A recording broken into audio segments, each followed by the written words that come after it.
Welcome to fandom. আজকে match day, খুব important match east বেঙ্গলের জন্য। Home match east Bengal versus Mumbai city FC. East বেঙ্গলের কিন্তু সাউল ক্রেসপো নেই যেমন সবাই জানো, কিন্তু তাছাড়া কিন্তু সবাই কিন্তু মোটামুটি আছে। যাদের সাসপেনশন ছিল তারাও কিন্তু ফিরে আসছে, সৌভিক চক্রবর্তী এরাও সবাই ফিরে আসছে। তো সেই জায়গা থেকে কিন্তু ভালো খেলা উচিত, কিন্তু একটা মেজর মিসিং থাকবে, এটা হলো ক্লেইটন সিলভা কিন্তু এই ম্যাচে থাকবে না। উল্টো দিকে মুম্বাই সিটি এফসি খারাপ ফর্ম যাচ্ছে, আর তার সাথে কিন্তু কিছু প্লেয়ার ব্যান্ড আছে ঝামেলা করার জন্য। কাউকে 4 ম্যাচ ব্যান, কাউকে 5 ম্যাচ ব্যান করে রেখেছে, সেগুলো নিয়ে তো কথাবার্তা বলবো। কিন্তু একটা জিনিস ভালো যে একজন কিন্তু নতুন বিদেশি এসছে, সিরিয়া যেই এফসি এশিয়ান কাপ খেলছিল সেখানের কিন্তু একদম স্টার্টিং 11-এ যেই ডিফেন্ডার থাকছিল তাকেই কিন্তু নিয়ে এসছে। তো দেখা যাক, দুটো টিমই কিন্তু একটু ভাঙাচোরা বলতে গেলে এই মুহূর্তে, কারণ ইনজুরি আর সাসপেনশনের জন্য। তো সেই প্রিভিউ নিয়ে চলে এসেছি, সব কথাবার্তা বলবো। কিন্তু সবার আগে যে কথাটা, এখনো যারা সাবস্ক্রাইব করেনি অবশ্যই করে দিও, আর বেল আইকনটা টিং টং করে অল অপশনটা প্রেস করে দিও রেগুলার নোটিফিকেশন পাওয়ার জন্য। আর আমাদের ফেসবুক আর ইনস্টাগ্রাম পেজটাও ফলো করে নাও, ডেসক্রিপশনে লিংক দেওয়া আছে। তো পূজার থেকে প্রথমে শুনো। তো প্রথমেই বলি যে প্লেয়াররা কিছু করলে প্লেয়ারদেরকে তো ব্যান করা হচ্ছেই, সবাইকেই দেখেছো লিস্টান থেকে শুরু করে এখানে মুম্বাইয়ের ডিয়াজ এবং গ্রিফিথ দুজনকেই কিন্তু 4 ম্যাচ এবং 5 ম্যাচ করে ব্যান করেছে। বাট রেফারিরা কিছু ভুল করলে তাদের এগেন্সে কোনো ডিসিশন কিন্তু নেওয়া হচ্ছে না। রেফারিদের ভুল কিন্তু কন্টিনিউ চলেই যাচ্ছে। গত পরশুদিনও কিন্তু জামশেদপুর এবং বেঙ্গালুরু ম্যাচেও একটা কন্ট্রোভার্সিয়াল ডিসিশন, তো সেটা নিয়েও কোনো উচ্চবাচ্য নেই। তো যাই হোক, সেগুলো নিয়ে বলে তো লাভ নেই।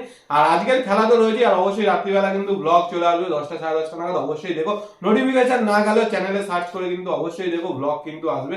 আর বলে রাখি, আজকের ম্যাচে যেরকম মুম্বাইয়ের গ্রিফিথ থাকবে না, ডিয়াজ থাকবে না, মেহতাব সিং থাকবে না 4টে ইয়েলোর জন্য, সেরকম কিন্তু ইস্ট বেঙ্গলের সল ক্রেসপো থাকবে না এবং ক্লেইটন সিলভা থাকবে না 4টে ইয়েলোর জন্য।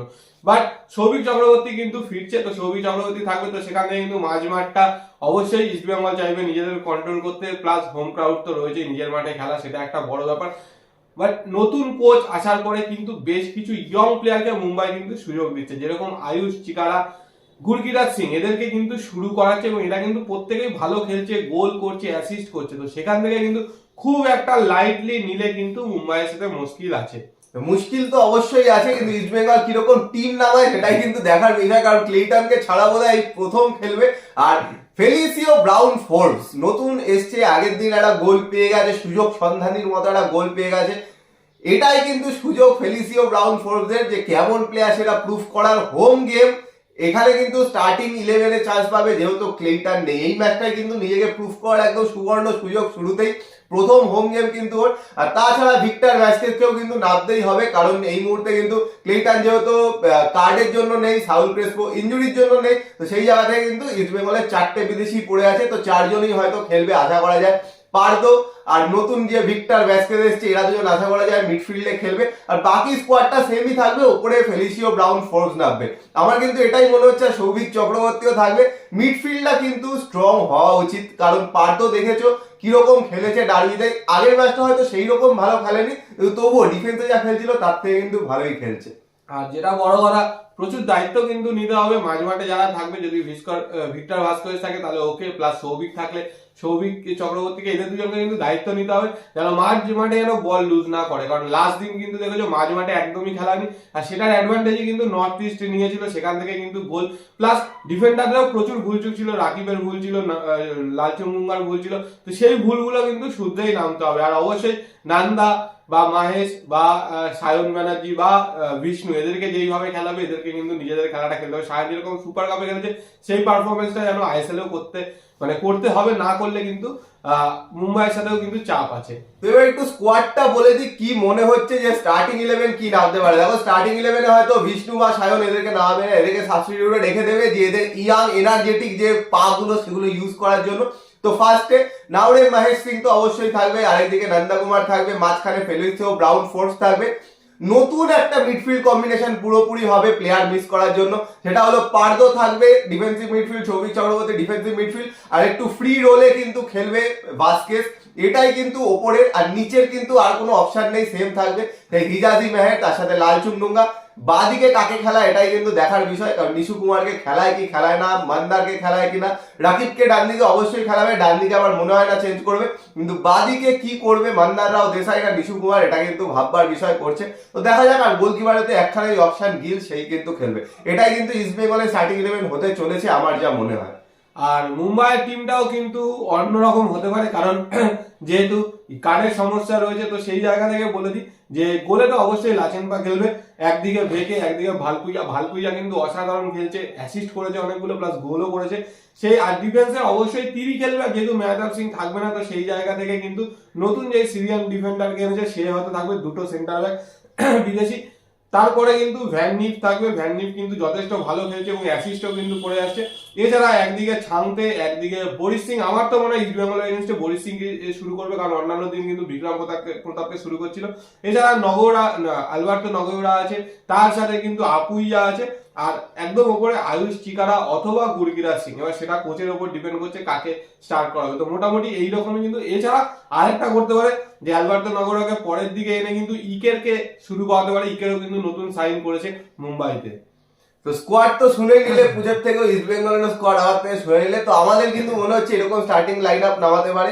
আর এই ম্যাচটা ইস্ট বেঙ্গলের জন্য কিন্তু খুব ইম্পর্টেন্ট, টপ 6 যদি যেতে চায়। পর ম্যাচ আছে, মুম্বাইয়ের ম্যাচটা একটা কঠিন ম্যাচ, যদি এই ম্যাচটা জিতে নিতে পারে, এটা কিন্তু হোম ম্যাচ আছে। আর বলে দিই বেশিরভাগ ম্যাচ কিন্তু অ্যাওয়ে ম্যাচ, এটা হোম অ্যাডভান্টেজটা নিয়ে, লোকের সাপোর্ট নিয়ে যদি এটা জিতে যেতে পারে, তবে আবার কিন্তু সেই পজিটিভ মাইন্ডসেটে চলে আসবে, আর সেখান থেকে কিন্তু পরপর ম্যাচ জেতা আরেকটু সুবিধা হয়ে যাবে। এটাই বড় ম্যাচ, এটাতেই কিন্তু দেখানোর বিষয় যে টিমটা কেমন আছে। অনেকেই ফিরে আসছে, সৌভিক চক্রবর্তী মাঝখানে ছিল না, একটু উইক ছিল। আর নতুন প্লেয়ারদেরও কিন্তু বোঝানোর সময় যে নতুন প্লেয়াররা কিরকম আর কি টিমটার সাথে জেলাপ করছে, কারণ দুজনকেই কিন্তু খেলতে হবে, আর ক্লেইটন থাকবে না, এটাই কিন্তু মেন বিষয়। এই জায়গাটা কি, এই লিডারশিপের জিনিসটা কি সৌভিক চক্রবর্তী নিয়ে আসতে পারবে টিমের মধ্যে, এটাও কিন্তু একটা দেখার বিষয়। এই ম্যাচটা একটা বিশাল বড় টেস্ট ইস্ট বেঙ্গলের জন্য। এই ম্যাচটায় যদি জিতে বেরোতে পারে, তাহলেই কিন্তু বোঝা যাবে যে টিমের মানে এই ম্যাচটার পারফরমেন্সের ওপর আর কি বোঝা যাবে টিমের কতটা মেন্টালিটি ঠিকঠাক আছে, কতটা আর কি একদম চ্যাম্পিয়ন হওয়ার দিকে চেষ্টা করছে। তো এটা দেখলেই কিন্তু বোঝা যাবে। আর বলে রাখি, যদি ভিক্টর ভাস্কোয়েজ খেলে শুরু থেকে, সেই ক্ষেত্রে কিন্তু ওকে ওর কোয়ালিটি অনুযায়ী যদি 30-40% খেলে, তাতেও কিন্তু ইস্ট বেঙ্গল অনেক ভালো খেলার কথা। আর ব্রাউন এমন একটা প্লেয়ার, ও কিন্তু নিজের চেষ্টায় কিচ্ছু করবে না, ওকে শুধু বল দিতে হবে, তাহলেই কিন্তু ও গোল করবে। ওর আগের দিনের খেলা বা যেটুকুনি দেখে বুঝেছি, তো ওর কাছে বল সাপ্লাই না গেলে কিন্তু ও কিছু করতে পারবে না। তো সেই জায়গা থেকে কিন্তু ওকে বল সাপ্লাই করতে হবে, আর সেটার দায়িত্ব কিন্তু অবশ্যই অ্যাটাকিং মিডফিল্ডার যারা খেলবে, তারা দুটো উইং এ যেরকম নান্দা মাহেশ খেলবে, এদের কিন্তু দায়িত্ব ওকে বলটা সাপ্লাই করা।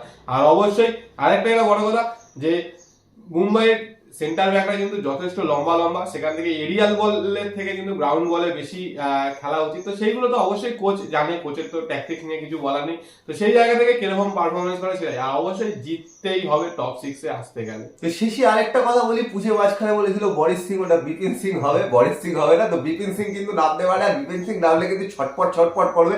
আর একদিকে আবার ছাড়তে আসবে, মানে সাইড ব্যাকদের জন্য আর কি নাইট মেয়ার, দুই সাইড ব্যাকের জন্য। তো ওই দুটো পজিশনে কিন্তু ভালো খেলতে হবে। রাকিব আগের দিন যেমন খেলেছে ওরকম খেললে হবে না। আর আমার মনে হয় বেশি এক্সপিরিয়েন্স বান্দারাও দেশাইকে কিন্তু নামানো উচিত। তো আমাদের যা বক্তব্য পুরো বলে দিলাম। রাত্রিবেলা ব্লগ চলে আসবে অবশ্যই, কিন্তু দেখো 10:30 থেকে 11টার মধ্যে কিন্তু ব্লগ চলে আসে। অবশ্যই যেটা দেখো, দেখে শেয়ার করো, জিতু ফারুক যাই হোক দেখো কিন্তু। আর ভিডিওটা পছন্দ হলে লাইক করে দিও, শেয়ার করে দিও, চ্যানেলটা অবশ্যই সাবস্ক্রাইব করে দিও, আর বেল আইকনটা টিং টং করে দাও রেগুলার নোটিফিকেশন পাওয়ার জন্য। তো চলো এখনের জন্য টাটা।